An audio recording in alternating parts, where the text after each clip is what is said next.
انا عارفه ان انا ممكن اكون بتكلم في مشكله متخصصه جدا، بس هي بتمس عدد من الامهات، معرفش كتير ولا قليل بس انا منهم. المشكله هي ان الطفل احيانا مش بيحب الميه اثناء الحمى تيجي على راسه، والموضوع بيقلب بنكد كبير قوي. هنقف ساكتين كده؟ اكيد لا. هقول لكم بقى على خلاصه تجربتي في الموضوع ده. وانتي بتحطي الشامبو على راسه اعملي مساج خفيف كده لفروه الراس. انا ابني بيقعد يضحك كتير قوي وبيفتكر ان انا بزغزغ. طيب لما نيجي نشطف بقى الشامبو بالميه هنعمل ايه؟ تعالي نشوف.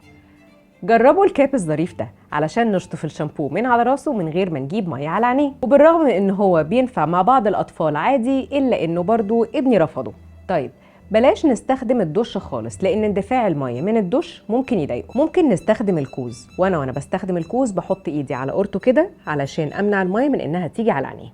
اخر حاجه واروق حاجه انا وصلت لها، عارفين البتاع اللي بنسقي بيه الزرع ده؟ جبته وبغسله بيه راسه اثناء الحمام، والموضوع طلع لطيف بالنسبه له جدا، والعياط تقريبا اختفى. وبس كده.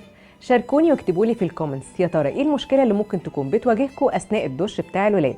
وانا عارفه انكم ما تتوصوش، بس ما تنسوش الفولو واللايك والشير والحاجات اللي انتوا عارفينها.